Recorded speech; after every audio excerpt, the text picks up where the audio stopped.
যেহেতু ছাদের উপর ইট আছে আমার অ্যাভেলেবল, আমি ইট দিয়ে হচ্ছে স্ট্রাকচার সেট আপ করে রাখছি। ঘূর্ণিঝড় আসুক, যে কোনো কিছু আসুক না কেন, এটা যাতে উড়ে না যায়। ফায়ার নোভার্ট করে ঢুকতেছে 4 এম্পিয়ার প্লাস। দীর্ঘ 4 থেকে 5 দিন ভারী বর্ষণ। আমি আপনাদের দেখাবো আমার সোলার প্যানেলগুলো ঠিকঠাক আছে কিনা।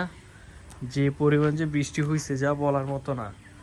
এটা হচ্ছে আমার যেটা বড় প্যানেল, এই যে জার্মানি সেল 220 ওয়াটের মনো প্যানেল। মোটামুটি দেখি, হ্যাঁ সব কিছু আলহামদুলিল্লাহ ঠিকঠাক আছে।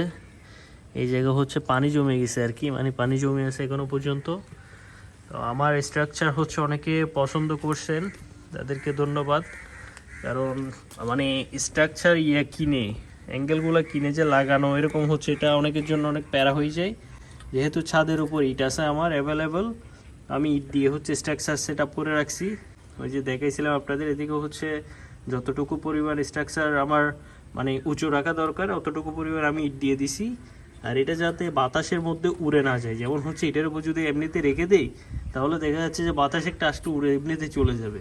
তো এটা সেফটির জন্য আমি একটা মানে এখানে লক ব্যবহার করে সুন্দর করে আমি ইট দিয়ে বেঁধে দিয়েছি, যাতে এটা এখন আমি যদি নিজেও চেষ্টা করি আমার মানে ওটাতে কষ্ট হয়ে যাবে এখন।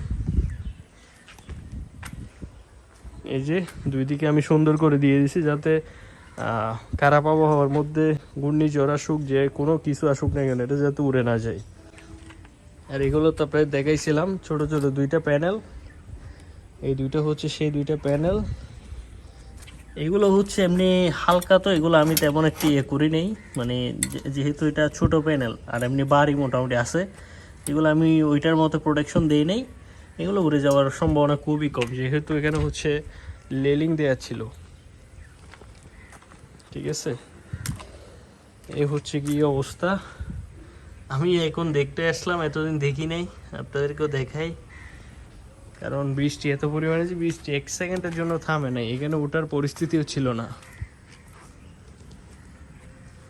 তো আমার সোলার সেট আপের এই হচ্ছে অবস্থা। আকাশ কিন্তু অনেক মেঘলা, আকাশ মোটামুটি বলতে গেলে একদম অবস্থা খুবই খারাপ, বৃষ্টি আরও হইতে পারে। চট্টগ্রামের অবস্থা কিন্তু খুবই খারাপ। আমার ব্যাটারিও চার্জ তেমন হইতে পারতেছে না। এই যে আপনারা দেখলেই বুঝতে পারবেন, যেহেতু আমার ব্যাটারি চার্জ হইতে পারতেছে না, আমি অতিরিক্ত কিছু টোটালি চালাচ্ছি না।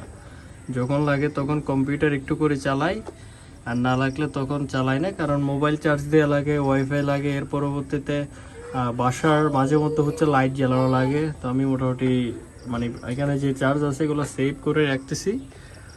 এখন আকাশ মোটামুটি মেঘলা, তাও হচ্ছে 52 ওয়াট করে ঢুকতেছে 4 এম্পিয়ার প্লাস। এ হচ্ছে অবস্থা এখনকার। ইনশাল্লাহ দেখি নেক্সট আরও ভিডিও আসবে, আপনারা সে পর্যন্ত ওয়েট করেন। আরও সুন্দর সুন্দর ভিডিও দিব ব্যাটারি নিয়ে, সোলার নিয়ে। তো সে পর্যন্ত ভালো থাকবেন, আর চট্টগ্রামবাসীর জন্য আপনারা দোয়া করবেন।